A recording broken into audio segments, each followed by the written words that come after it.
gente, tudo bem? Viemos aqui para continuar o módulo 1, unidade 2 da disciplina Introdução aos Estudos Linguísticos.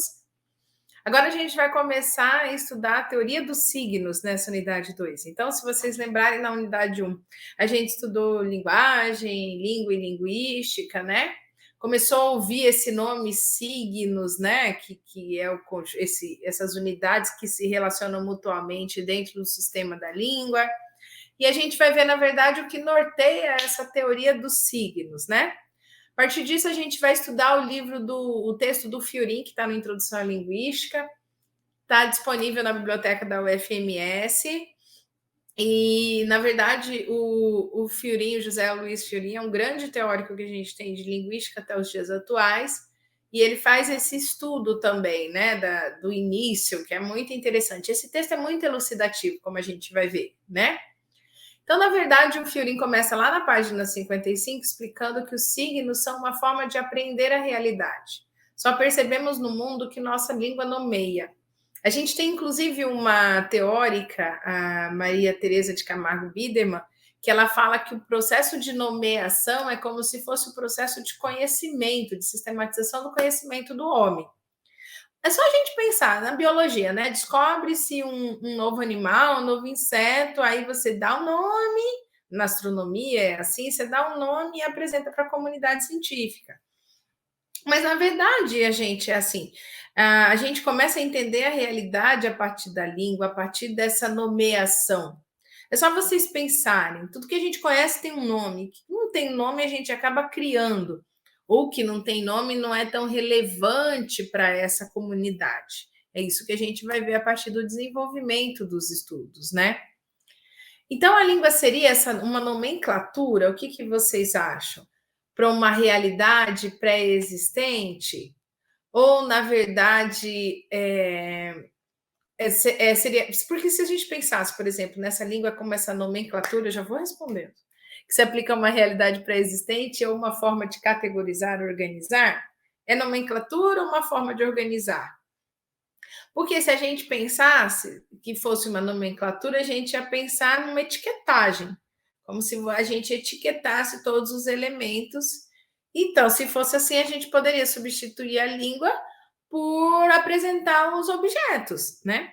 No Língua, Escrita e Poder, do Maurício Guiné, ele fala de um momento, né, das sociedades em que falaram, não vamos tentar, não vamos falar não, vamos trazer todos os elementos numa mochila. Vocês imaginam a situação? Ou seria ela uma forma de categorizar, organizar e interpretar? Para além de nomear, a gente organizar esse conhecimento que a gente tem de mundo, né? O próprio Fiorin, ele explica que a atividade linguística é uma atividade simbólica, o que significa que as palavras criam conceitos e esses conceitos ordenam a realidade, categorizam o mundo. Então, para muito além de apenas nomear, etiquetar, a gente organiza, cria conceitos e entende o mundo, categoriza o mundo, a realidade. É só vocês pensarem assim, quando a gente vai nomear um. Por exemplo, quem tem cachorro aí? Imagina, a gente tem dois nomes para a fêmea do cachorro. A gente tem cachorra e cadela, né? E aí, quando você vai falar que você tem duas cachorras, você fala que você tem cachorro ou você tem cadela? Em quais situações você escolhe um e outro? Tá vendo que a gente ordena a realidade? Isso é um pequeno exemplo. Mas a gente tem muitos outros, quando a gente vai criando conceitos. Quem tem aí mais ou menos os 30 anos viu o nascimento de ranço, né? O que é ranço? Ranço não é raiva, ranço não é nojo, mas é um pouquinho de cada, não é? É um conceito que foi criado, então foi criado um nome novo. Nesse sentido, então, as palavras formam um sistema autônomo que independem do que elas nomeiam, o que significa que cada língua pode categorizar o mundo de forma diversa. Os sentidos definem-se uns em relação, os signos definem-se uns em relação aos outros, né? Então, é importante a gente pensar que as palavras formam um sistema autônomo que independe do que elas nomeiam, porque a gente vai falar depois, né, no módulo 2, da arbitrariedade do signo linguístico. Uma coisa não tem esse nome porque o nome se parece com ela. A gente não tem essa motivação tão clara. E aí, por causa também de a língua acabar criando conceitos, organizando a realidade, as línguas elas categorizam o mundo de forma diferente. Por exemplo, no inglês, quando a gente vai comer a carne de vaca, a vaca, o animal, tem um nome e a carne de vaca tem outro. O carneiro tem um nome e a carne do carneiro tem outra. E vocês viram que no português a gente não tem? Você fala carne de boi, carne de vaca, carne de porco. Você chama porco e carne de porco. Você fala carneiro e carne de carneiro, não é? Por quê? Porque a gente categoriza o mundo de forma diversa. E os signos também se definem uns em relação aos outros. Então, até nisso, você vai falar do pig, né, que é o porco em inglês, ou do pork, que é a carne do porco, esses signos vão se relacionar um em relação ao outro, né? E aí a gente vai para a teoria de valor do Saussure. Eu tinha falado, a gente tinha conversado na aula anterior, que o valor mais ou menos mostra que o signo é o que o outro não é. Então a gente tem que pensar que o valor do signo é dado por outro signo. Saussure explicava isso a partir de uma metáfora também muito conhecida, que era do jogo de xadrez. Que é só vocês pensarem. No jogo de xadrez, você não tem lá a rainha, o rei, os bispos, o cavalo, torre. Cada um tem um valor. Em que sentido? Cada um se movimenta de uma forma no tabuleiro. Eles têm valores diferentes. Por exemplo, se você matar o rei, você ganhou o jogo. Se você matar os outros, nem tanto. Mas se você matar a rainha, você complica muito o jogo do seu oponente, não é isso? E a teoria do valor, ela mostra que os signos também têm essa relação um com o outro, o valor de um com o outro. E é interessante a metáfora do jogo de xadrez, porque o Saussure menciona até isso, por exemplo, se você trabalhar com tampinhas, né? Você pode pegar lá todas as tampinhas de Coca-Cola, você toma bastante Coca-Cola, e você só tem tampinha vermelha, né?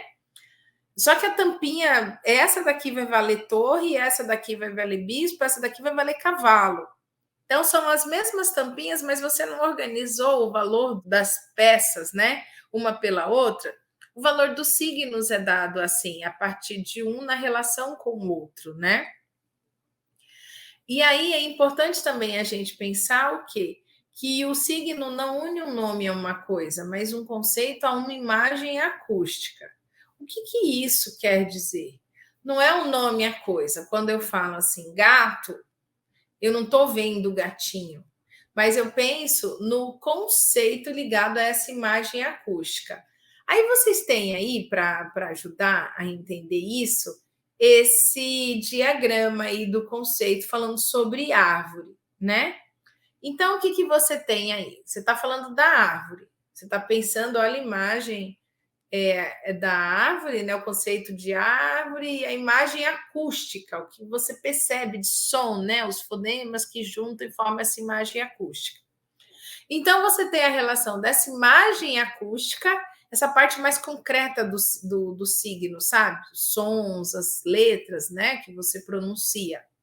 E aí você leva para o conceito, a essa imagem que você formula.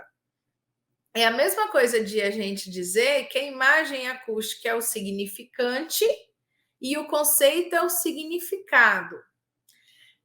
Esse conceito ele é um pouco complicado porque a gente não consegue separar o conceito do referente. Então, vai ajudar muito a gente pensar o que é o referente. O referente é aquele ente do universo real. Vamos pensar no cachorro, né? Tem cachorro, por isso que eu adoro usar cachorro. Você tem a sua cachorrinha lá, que eu tenho a Luara e a Hebe. Então, você tem o seu cachorrinho lá. Quando você pensa no seu cachorro, isso pode te levar ao seu referente, o cachorro que você tem lá em casa. Mas o conceito de cachorro é mais amplo do que o cachorro que você tem em casa. Quando fala assim, cachorro, você vai pensar, né, naquele bichinho que late, tem um tamanho mediano, 4 patinhas, né, língua para fora, rabo abanando.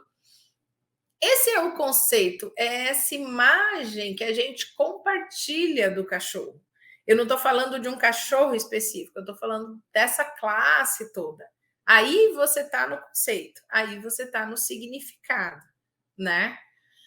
Aí, o texto do Fiorin, ele traz também para a gente um outro teórico muito importante desse princípio da imanência da língua, a gente viu isso na aula anterior, que é o Yelmslev, a teoria da linguagem do Yelmslev. O que esse teórico ensinava para a gente? Que o signo é a união de duas questões, do plano do conteúdo e o plano de expressão. Aí eu fiz esse diagrama aí para vocês darem uma olhadinha também. O que você tem no plano de expressão? A forma da expressão e a substância da expressão. O que é isso? O que é a forma da expressão? A expressão, vamos pensar que é o significante. Então, você tem o modo como as letras se organizam, né? Como os fonemas se organizam, e a substância da expressão é o próprio som, né? Que é o que é produzido para essa expressão. E aí você tem o plano do conteúdo, que é o que você está comunicando, que é a forma do conteúdo, esse significante, né? Essa imagem que você cria sobre isso. E a substância do conteúdo é o próprio conceito, né? Aquilo a que a gente remete quando pronuncia essas letras, essas palavras. Aí você está entendendo a relação entre plano de expressão e plano de conteúdo, né?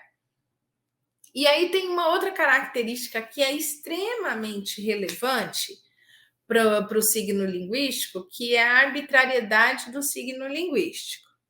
O que o Fiorin, desculpa, explica com isso, a partir, né, dos escritos de Saussure? Que a arbitrariedade do signo, lembra daquela parte de que a gente falou que o nome ele não tem uma relação direta com o que ele nomeia? Isso a gente chama de arbitrariedade do signo linguístico.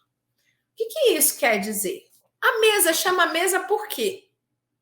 A cadeira chama cadeira por quê? Né? Essa é a arbitrariedade do signo linguístico. Mas esses nomes eles não têm um porquê, uma motivação, que essa é a arbitrariedade. Mas aí até o Fiorin ele explica sobre arbitrariedade e motivação. Por quê? Em alguns signos você tem essa motivação, pelo menos uma motivação aí parcial, uma motivação, algum nível de motivação, por exemplo. Quer ver? Ó, vamos pensar em cadeira e poltrona, né? Qual que é a diferença de cadeira e poltrona? Vocês já pensaram? Né? Cadeira é aquele que tem o assento e encosto, poltrona, normalmente ela é mais confortável, ela tem encosto para o braço também, além do assento, né? Mas quem que falou que cadeira, não era poltrona? Quem que falou que poltrona era poltrona, não era cadeira? Mas vamos pensar na relação entre dois outros elementos. Vamos pensar, por exemplo, tênis. Por que tênis é tênis? Por que sapato é sapato? A gente cai na arbitrariedade do signo linguístico. Mas aí você pensa no sapatênis. Quem usou aí, quem usa sapatênis? Não é? O que é o sapatênis? Ele não é um tênis que se parece com sapato, ou um sapato que se parece com tênis? Porque o que a gente tem de diferença? O tênis normalmente ele é de amarrar, né? Ele tem um solado mais largo e em grande parte assim dos exemplares ele é mais esportivo. O sapato ele é mais fechado, o solado é mais fininho, pode ou não ter cadarço, né? E o que você tem do sapatênis? A junção dessas características. E entre os nomes tênis, sapato e sapatênis, você consegue perceber já uma motivação maior em relação ao sapatênis, não é? Porque essas são características do signo linguístico. Você tem a arbitrariedade, mas em alguns momentos você tem essa motivação inicial. Também acontece. Porque, de novo, a gente está falando da língua como um fato social. A língua que é utilizada pelos seus falantes é modificada pelos seus falantes e também que reflete esses pensamentos, essa forma de você entender a realidade. Para vocês terem uma ideia, o Fiorin, lá no começo do texto, ele fala assim: vamos pensar que a gente vai fazer um experimento aqui. Se a gente tivesse numa aula presencial, eu ia pegar vocês, né? Metade da turma eu ia pegar um elefante, pensa o tamanho do elefante. Aí metade ia ficar identificando lá a tromba do elefante, a parte da frente, e a outra metade eu ia deixar lá no fundo para ver o rabo, a pé, a pata traseira, a barriga do elefante. Todos de olhos vendados. Vocês imaginam? Só pensem nessa situação. Será que vocês iam descrever o mesmo animal? Será que vocês iam nomeá-lo da mesma forma? Um ia estar vendo só a tromba, o outro ia estar vendo o rabo, são duas coisas diferentes, né?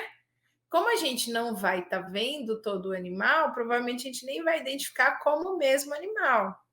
Assim também é a realidade quando a gente vai nomear esses elementos, vai depender dessas nossas impressões, né? Mas não vai ter necessariamente uma motivação em todos os signos, né? Essa é a noção de arbitrariedade do signo linguístico. Outra característica do signo linguístico é a linearidade do significante.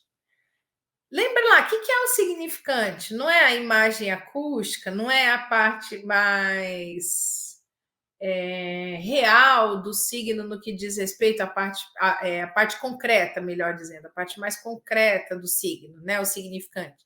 A junção dos sons, das letras. Tá, aí eu estou falando de significante.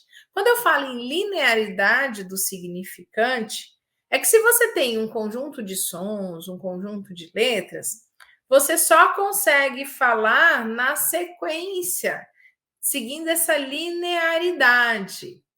Experimentem ler, ó, linearidade. Você está lendo o L, o I, o N, o E, o A, estão vendo que estão lendo na linha? Essa é a noção de linearidade do significante, que faz com que eles se realizem em linha. Depois você vai ver lá na disciplina de sintaxe que a sentença não é tão linear assim, apesar de você lê-la de forma linear, ela tem uma estrutura e uma hierarquia. A gente já percebe como falante, né? Mas quando a gente está falando de significante, a gente está falando de linearidade do significante. Então, o que acontece? Como é que a gente pode entender essa realidade? A gente pode entender essa realidade a partir do momento em que essa arbitrariedade, desculpa, como uma forma de convenção. Então, como que é isso? É preciso que os falantes estejam unidos por um consenso que constitui uma comunidade linguística. Então, lembra do contrato de que a gente falou na aula anterior? A gente tem um consenso do que a gente entende como língua, a gente compartilha estrutura sintática, como é que a gente organiza a sentença, um elemento depois do outro. A gente compartilha léxico, né? Que nome que é de tal coisa. A gente compartilha fonética, né? Como é que você pronuncia determinadas palavras, por convenção. Convencionou-se que isso vai ser chamado disso. Então, esse consenso constitui uma comunidade linguística. Aí eu trouxe até para vocês uma citação do Moreno Fernandes, que é um estudioso em lexicologia, a ciência das palavras, e o Moreno Fernandes ele explica que comunidade linguística é o conjunto de falantes, né, que compartilham efetivamente ao menos uma língua. Mas, além disso, né, compartilham um conjunto de normas e valores de natureza sociolinguística, compartilham mesmas atitudes linguísticas, regras de uso, critério, e na hora de você julgar, né, valorar socialmente os fatos linguísticos, você tendo os mesmos padrões sociolinguísticos. Então, essa é uma comunidade linguística, né? A gente compartilha, então, um conjunto de normas e valores, tanto que regem a língua, quanto até mesmo esses padrões sociolinguísticos. A comunidade entende o que é feio, o que é bonito, não é? Isso está certo, isso está errado, regras de uso. Quando a gente compartilha dessas características, a gente pode se entender como uma comunidade linguística. E aí, o que a gente fala sobre? Aí é sobre a linearidade, a arbitrariedade do signo linguístico. Da linearidade, o Fiorin explica que essa é uma característica das línguas naturais, segundo a qual os signos, uma vez produzidos, dispõem-se um depois dos outros numa sucessão temporal e espacial. Então, o que, que isso quer dizer? Você organiza no tempo e no espaço os sons, as letras, aí as palavras, aí as sentenças, vão vendo. A gente vai construindo uma depois da outra. É aí que mora a linearidade do significante. Linearidade de linha mesmo, sabe? Uma linha que você segue, linha espacial e temporal. Isso é, tanto no espaço você só coloca uma depois da outra, como no tempo elas se realizam uma depois da outra. Tanto, vamos pensar na escrita, né? Na escrita você escreve lá e na hora de você falar, o tempo também é de cada uma. Isso é a isso que diz respeito à linearidade, né, do significante. Aí, o Fiorin ele traz mais uma noção muito interessante de denotação e conotação. Lembram lá da relação de conotação e denotação? Aquela noção que era o sentido literal, o sentido real, que está sempre ligado à denotação, e a conotação, aquele sentido figurado, mais abstrato, né? E aí ele traz essas noções, ó, de metáfora e metonímia, e dentro da metonímia a sinédoque, né? A metáfora é o acréscimo de um significado a outro, quando entre eles existe uma relação de semelhança, de intersecção. Você faz metáfora quando você fala assim, ah, ela é uma flor, eu estou com uma fome de leão. É metáfora, né? Você está relacionando a fome do leão a essa fome exagerada que você está sentindo. Eu falei da metáfora do Saussure em relação ao jogo de xadrez. Ele não comparou os valores dos signos, as peças do xadrez? Isso é, viu uma relação de semelhança, de intersecção entre esses dois domínios. Né? Quando a gente está falando de metonímia, a gente já falava do acréscimo de significado ao outro, quando eles têm uma relação de contiguidade, de coexistência, de interdependência. A gente estudou na escola metonímia, aquele negócio de parte do todo, autor pela obra, Li Machado de Assis, a marca pelo produto, vou comprar um Presto Barba hoje. O que você tem? Essas relações de metonímia, relação de contiguidade, de interdependência. Só que dentro da metonímia você tem a sinédoque, que é a relação entre esses dois significados como uma relação de inclusão. Quando você coloca alguma coisa, quando você faz essa inclusão. Se a gente pensar, por exemplo, como metonímia, como essa sinédoque, você pode pensar como você entende o autor pela obra, né? Aí eu li Camões, isso é. Você não leu Camões, vamos pensar que você leu os Lusíadas, né? Você fez a relação de inclusão. No lugar de você falar obra, você incluiu na informação da obra o nome do autor. Isso você pode entender como sinédoque, né? E aí, o Fiorin traz esse quadro na página 72, que é muito interessante. O que é esse quadro? Ele faz a relação entre signos e símbolos. O que seriam esses signos? A gente falou que são abstratos, né? Então, ele separa os signos em naturais e artificiais. Quais são os signos naturais? Ele colocou raio, fumaça, que tem estímulo e resposta. Sabe aquela, por exemplo, onde a fumaça, fogo? É um signo natural, porque você sabe que da fumaça você tem incluído aí o sentido do fogo, está acontecendo o fogo também. E aí ele menciona dos signos artificiais, que são os signos propriamente ditos, aqueles criados, aí a gente lembra da arbitrariedade do signo, né? Mas esses, eles podem ter a expressão derivativa, como sinais. O que é o sinal? O sinal, ele tem uma relação direta com o que ele significa. Então, pensa, por exemplo, no semáforo. Você sabe que o verde é para seguir, o amarelo é para ter atenção, não é acelerar, é atenção. E você tem o vermelho que é parar.